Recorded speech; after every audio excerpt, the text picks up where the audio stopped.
You notice in the distance, you see this very intricate, beautiful elven barge going out into the lake. You're looking at it from a very far way away, Mhm. and you can make out four figures on it, three adult-looking figures and a child, and then they just disappear into the mist.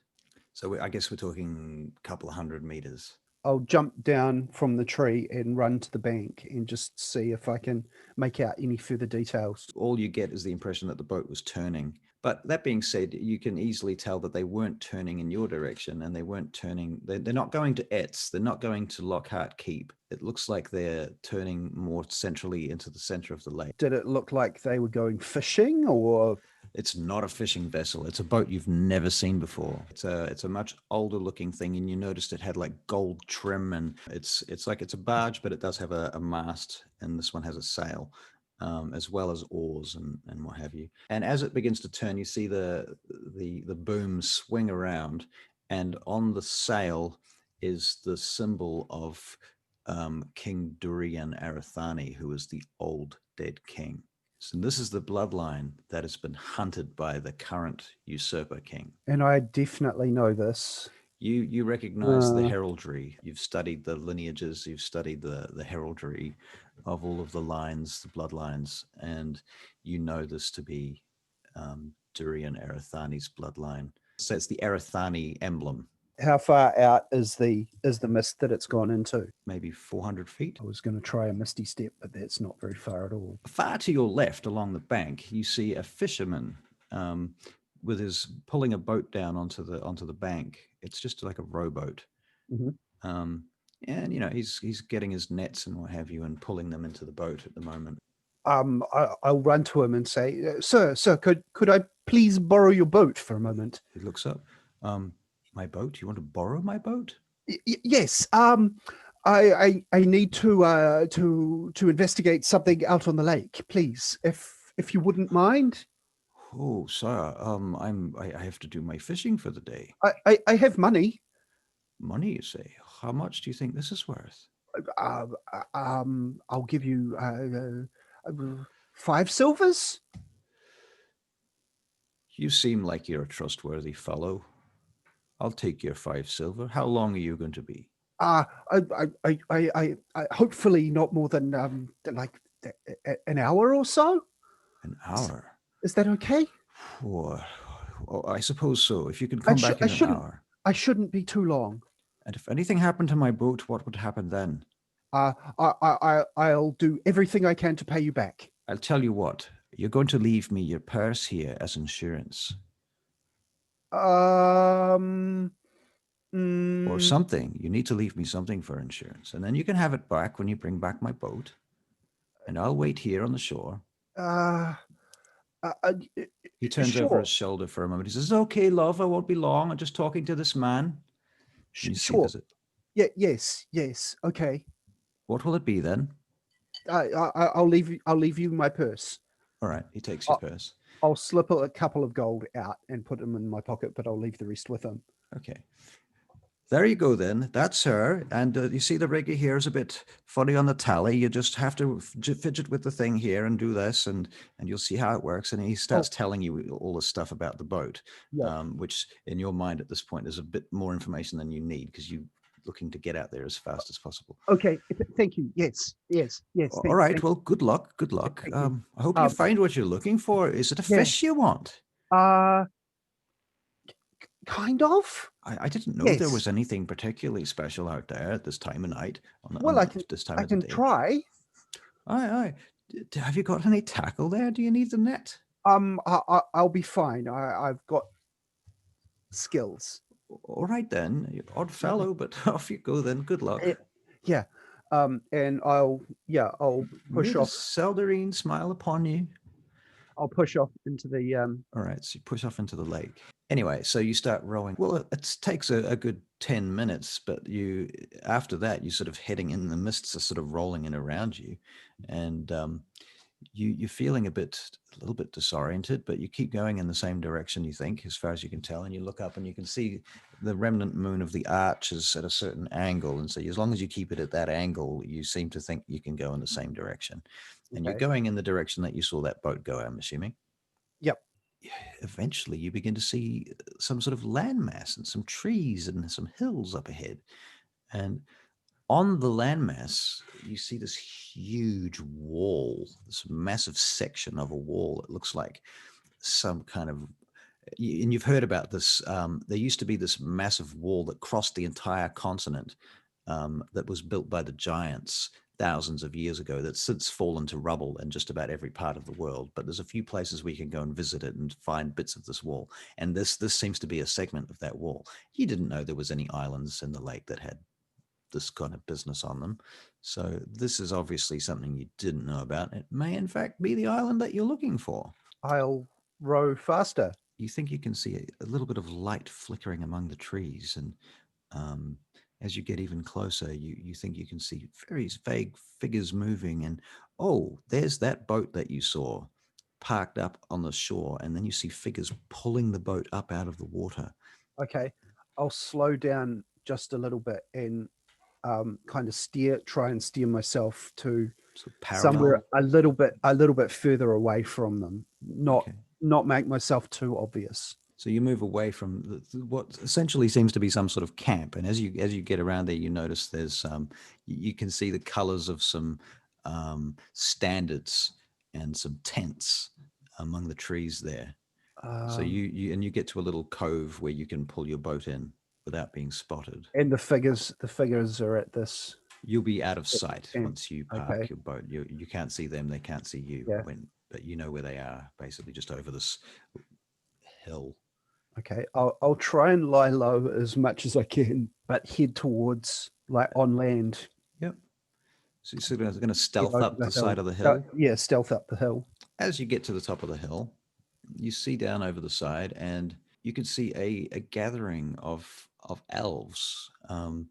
Mostly they look like high elves. And you see there's a fellow wearing full plate armor standing amongst them, high elven full plate. He's got quite a severe look for an elf, short hair, looks a bit emo actually. He's kind of got this foppish thing across one side of his face. Yep. There's a group of these soldiers standing around talking, and there's a man, a male elf, wearing some kind of visory type thing, this red mask that covers a lot of his face, and red robes. All you can see is his chin, really. He's talking among them, and he kind of looks around as you're watching. He doesn't sort of face you directly, but he looks like he might be paying attention, at least, to his surroundings. And they're having this conversation in the distance down the hill through the trees. I'll hide, hunker down as much as I can and just try not to be seen, but try and be as close as I can to hear any conversation that might be going on. Yeah, what you hear a name. You hear the name Narora, and you hear the name Bragan, and you hear something about how long have they, and when will they sort of march off. Oh, you see the child is there too that you saw on the boat, along with what looks like a very average looking wood elf, like he maybe a little bit older, hard to tell because they're elves. And he and the child go back to the boat and sit on the boat and wait. About that point, you feel something grab you around the scruff of your neck, and you get lifted up off the ground. I'll turn and just be like, "You, who are you? What you doing here?" No, don't hurt me. I. You realize that you're in the hands of a half orc wearing plate armor, and it's a woman. She's got fiery red hair. She pushes you up against a tree. "What you doing here? Why you come?" Don't hurt me. I was on the lake, and I found this island. You find this island? How you find this island? My boat, and I'll point back to. Maybe Maith knows something about you. What's your name? Speak, little man, quickly. Leith. Leith. My name is Leith. Leith. Why you come here, Leith?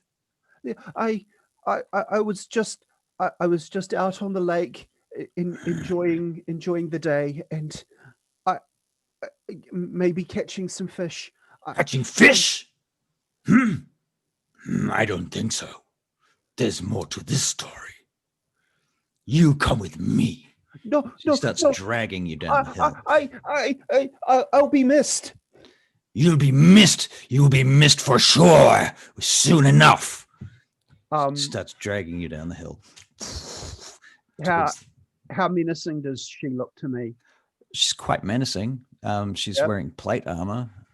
She's very strong. I can say this much. You notice that she's got various pieces of jewelry around her neck and emblems on her armor and stuff, but everything's moving too quickly for you to really pick it up. But she's dragging you down through the trees, down the hill. It's quite treacherous kind of terrain for about maybe 100 feet. Okay. She drags you out in front of these tents, and some of the guards close in around you. So now there's like 6 soldiers with spears, wearing scale mail.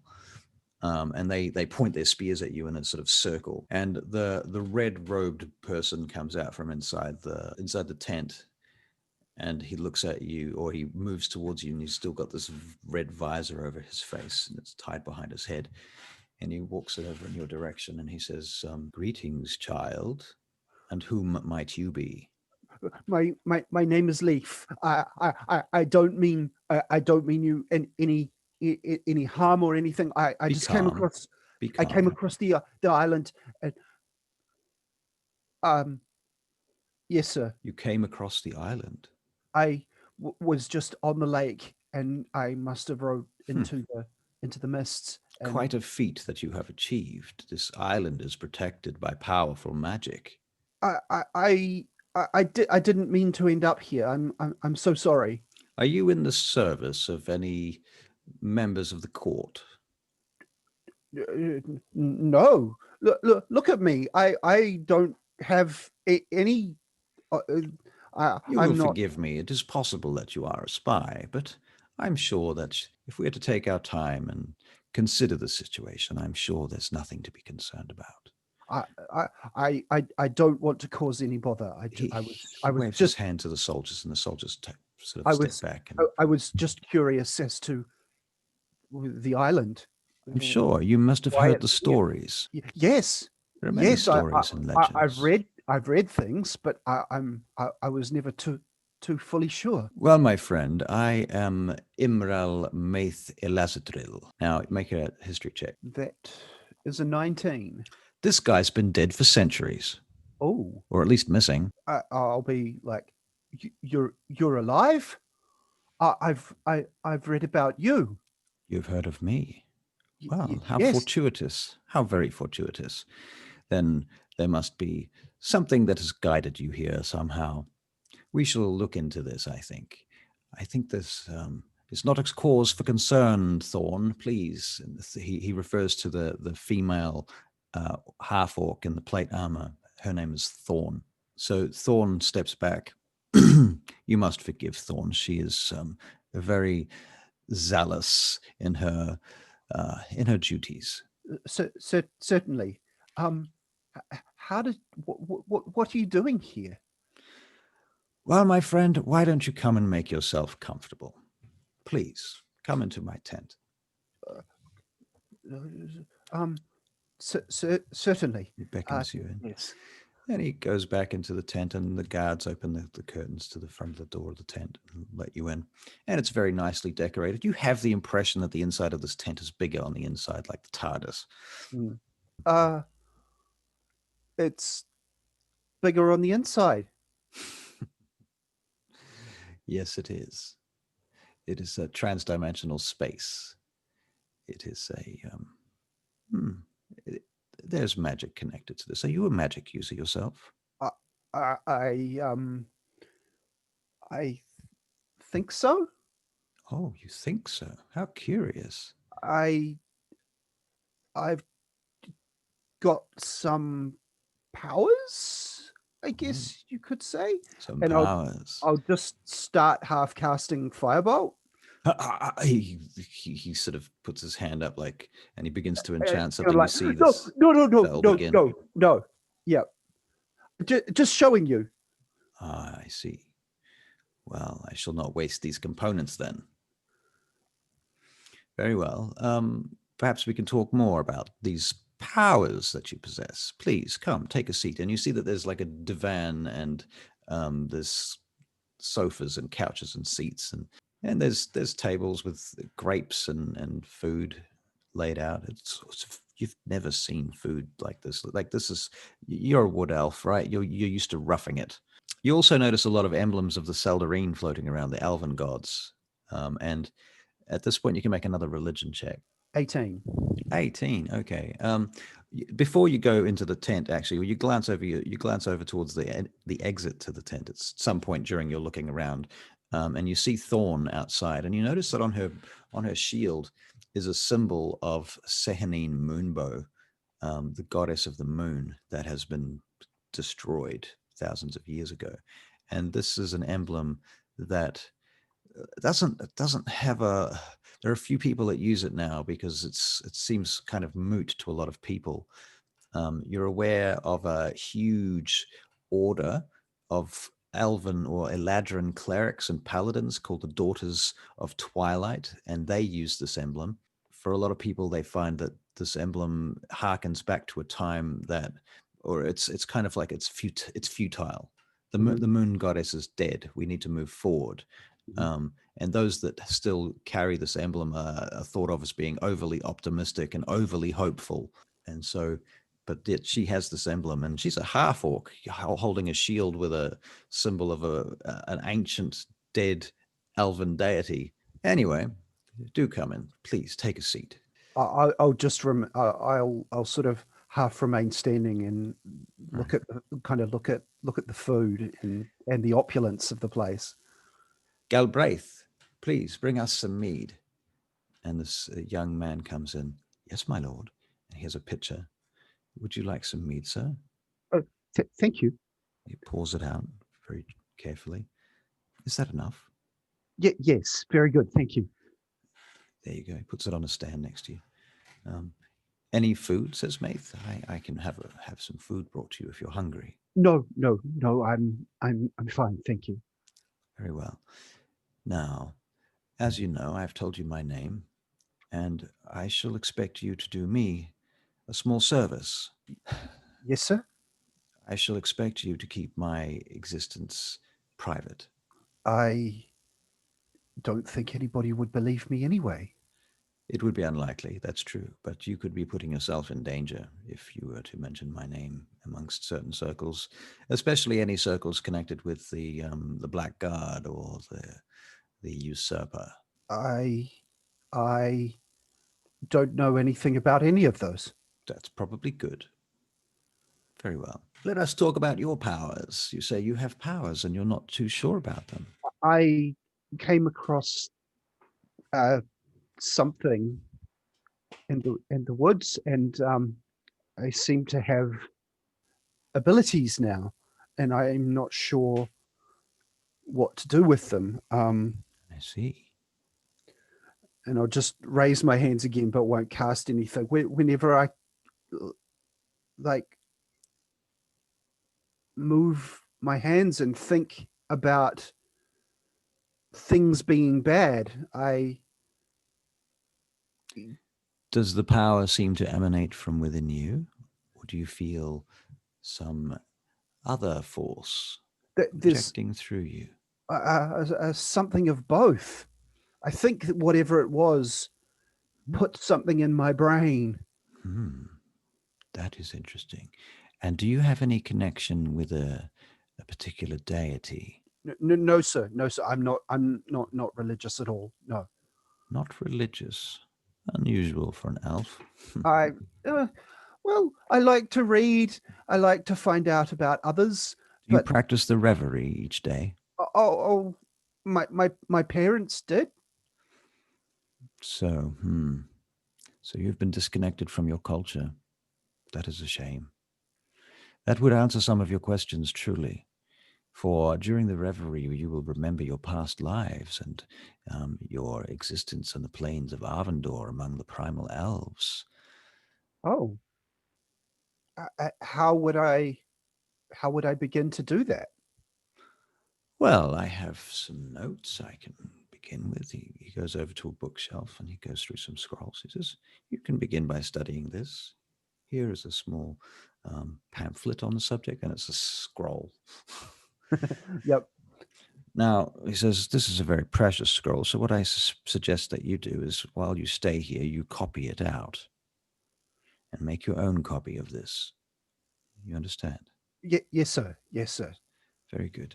And I will give you the equipment and the things that you will need to do that.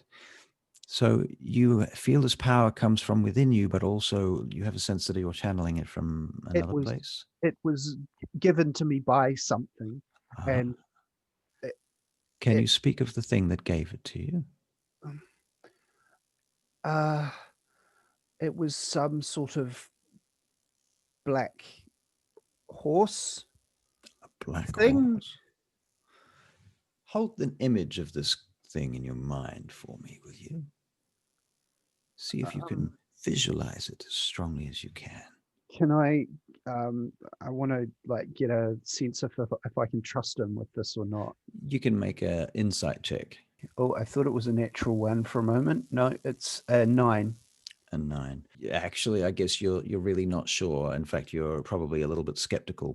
Look, I feel I've only just come into this power, and I'm not sure how I can share it. How long has this been going for? I think it was 2 or 3 days ago. My memories, I'm having trouble remembering.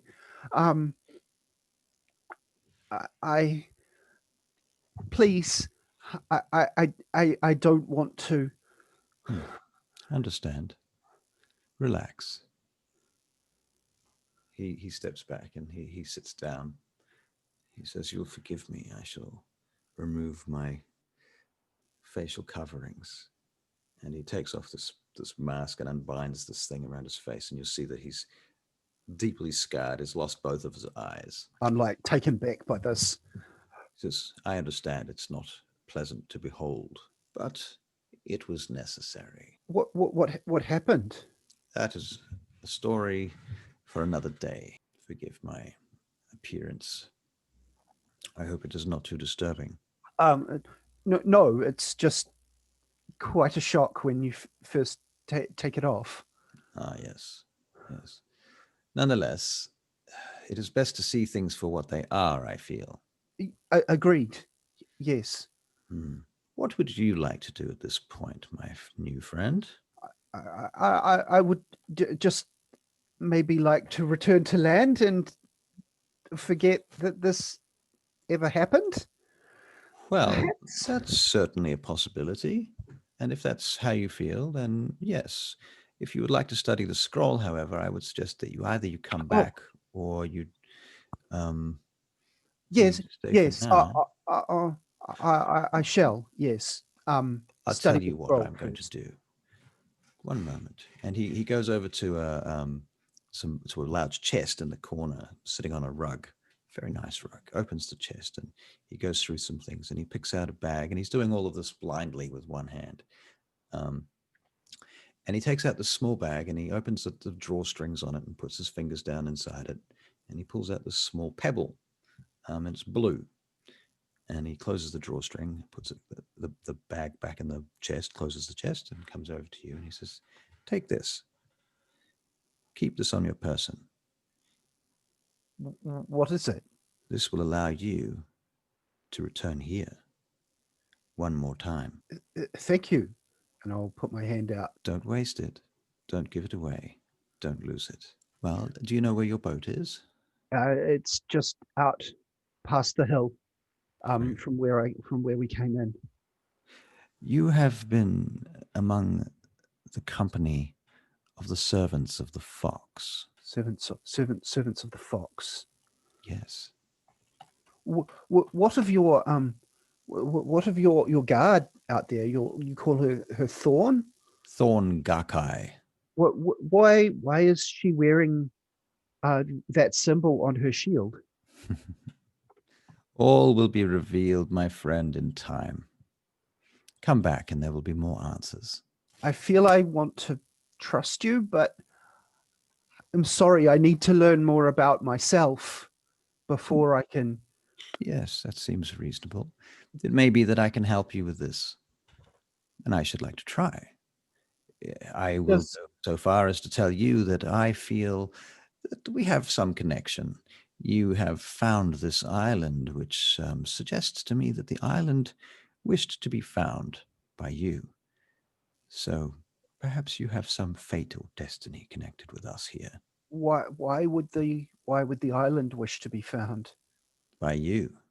by me? I was. I will admit I was somewhat looking for it because of the legends. Well, yes, we shall have to unravel these mysteries if you do come back. Is the name Tozen familiar to you? I will have to look into that. What is the context of this name? The name is just going round and round in my head. I should like to cast a spell upon you, an unharmful spell, one that should allow me to determine more of the nature of your afflictions. Would you consent to such a spell? If it would help, I believe it would. I'll look to the stone and go, Oh, make a perception check too at this point. yep, 20.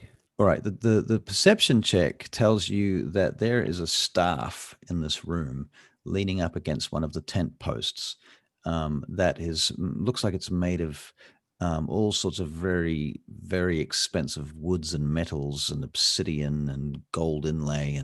It's beautiful. One of the most beautiful staffs you've ever seen. And you have this feeling that you've recognized it from some story or some book, but you can't place it. You've seen a picture of this, and but you don't know the name of it, and you can't think what it does or where exactly it's from. But you definitely notice it, and it stands out at like a sore thumb. Like this, I've seen this before. So I should like to try, if you're willing. Yes. Very well, my friend. Are you ready? What's going to happen? I'm going to ask you to close your eyes, and I'm going to put my hands on the sides of your head like this. And I will close my inner eyes and open them within your mind. And then I will look back into your thoughts like so. And this begins to happen. I assume you're allowing him to do this. Yeah, yep. And we will begin to think about the events that occurred. Go back slowly into your life. Slowly, yes, through the trees, emerging out of this tunnel of light among the trees, the bright suns casting their shadows across the glade, and there stands this obsidian stone. I see it now. The obsidian stone. And then you see Tozen rear up in front of you. In front of you, and you just get this flash of him, and you open your eyes, and Maith literally falls back into his chair. And he's sort of laying there like, oh, what happened? Oh. I'll stand up and I'll be like, what did I do? You have made contact with a celestial. Some form of celestial, perhaps a unicorn, but a black unicorn. What does this mean? What does this mean? He goes over to his books. He crawls up up to his feet, and goes over to his black unicorn. What does this mean? The name Tozen. What does this mean? He says, I think you are a warlock. You've been gifted by a celestial. You are a warlock now. You have a patron. Tozen is your patron. Perhaps it was his will that you come here, but I do not know his intentions. I do not know if he has good or harmful intentions to this place. He felt peaceful towards me. He seemed protective, like a guardian. Yes. Did he speak to you of the stone in the glade? He showed me some stones. Yes. How many of these stones are there? Countless. So many. Do you know what they do? No, I've heard stories, legends of these stones, but nothing that I know. Does the word Sure. Pakard mean anything to you? Yes. These stones are very dangerous, my friend. You should be very careful. Tozen seems very dangerous too, but he does seem to be your patron, and perhaps he has your best interests in mind. But then again, perhaps he is simply using you to gain some advantage in some situation unknown to us. Will he now know that I have spoken to you? I suspect so. He seemed to have I was seen through your eyes. afraid of this. All is well, my friend. We shall find ways to mitigate any potential disasters. You will have to leave now. You will, in fact, have to leave. Yes, sir. He says, this book, this scroll I was going to give you, you can find a copy of it at the library in Highbrook. If you ask for it, there's a fellow there by the name of Azrael. He will allow you to copy this. The book is called Mastering the Reverie. I'm I will not sure send if for I've done you. the right thing here. You've done well, my friend, no doubt. I'm sure you've done exactly what you were meant to do. You will hear from me in due course. I will send a messenger. You will know the messenger by the gift it brings. Yes, sir. Very well, then. Perhaps it is now time for you to go. I think so as well. At that moment, you see you know the guy I was telling you about before, the other elf with the emo hair? Mm-hmm. He pushes his way in through the tent. Maith, he says. Maith, I need to speak to you. He turns, he says, my lord, Master Bragan, we have a visitor. He is on his way now. He will be leaving. He says, yes, that's what I've come to talk to you about, Maith. Who is this man and why is he here? I thought no one could penetrate these mists. I thought we were safe. Is he a spy?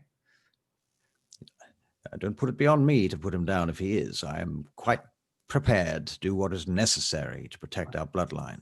I'm just going to back into a corner and put my hands up and be like, There's whoa, no whoa, whoa. need, my lord, no need. This man is harmless. In fact, he may be useful to us. He has brought me some very useful information. Oh, yes? What's that? Nothing we can talk about at present. It will need to be studied. Bragan, you will need to trust me. You will need to believe in what I have to say and understand that the prophecies have been written and they are very clear about our roles in this unfolding destiny. Yes, well, I champ at the bit, Maith. I'm tired of waiting. We've been waiting for months here. The servants of the Fox don't seem to be very proactive, shall we say. Patience, Bragan. Please learn to be patient like your father. I'm going to move forward a little bit and go, I think I should maybe leave. Maith nods and sort of angles his way between you and Bragan. Come, Bragan, please sit and drink mead with me. Very nice to meet you, sir. And we will meet again, and I'll hold up the stone. Maith nods. Bragan kind of looks at you with this cold stare.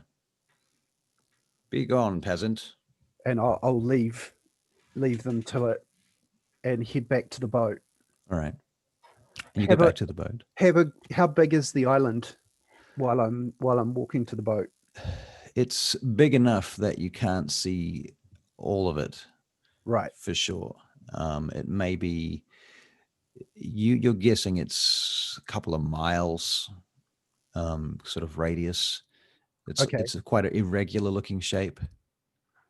You see what you do notice is some ruins over in the one corner. Yep.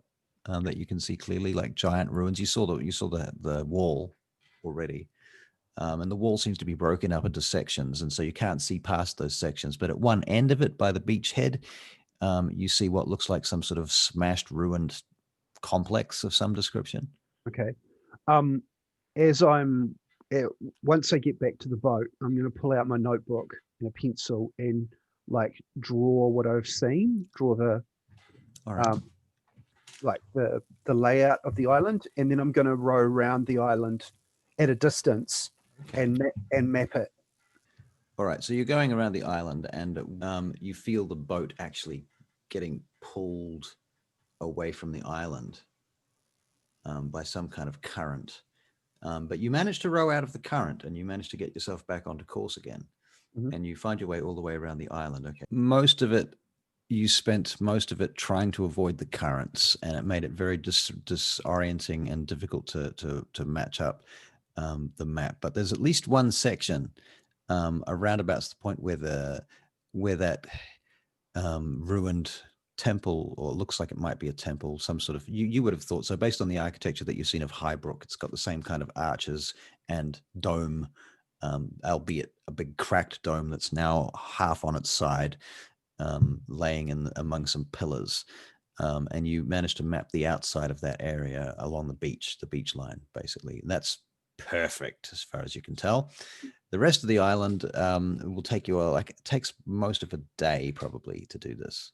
Okay, so I'll draw it as roughly as I can, and then row back to the shore of the lake. Okay, you can't see more than about 400 meters at any given time, or 400 feet. All right, you find yourself back within about 200 feet of the fishermen. Eventually. Well, that was a very long hour, wasn't it? I'm very sorry, sir. I can give you some more money for the time if you wish. He holds up your coin purse and he says, "What do you think it's worth?" I mean, that's a day's fishing for me, you know. Another 5 gold? Another 5 silver. Sorry, silver. Well, I like the sound of 5 gold. 1 gold? All right. I'll agree to 1 gold. Okay, I know. I'll take the purse back off him and fish out a gold and give him a gold piece. Are all of my coins still there? Yes. Yep, cool. And I'll put that away. Yep. All right. He says, "Well, I'm glad you returned the boat. How did it go? Did you have any trouble with the tiller there?" And asks you. It seemed fine. She tacks quite nicely, actually. Oh, good. Yeah. Very well then. I suppose you should be on your way then. Yes, I think so. All right. Glad to do business with you.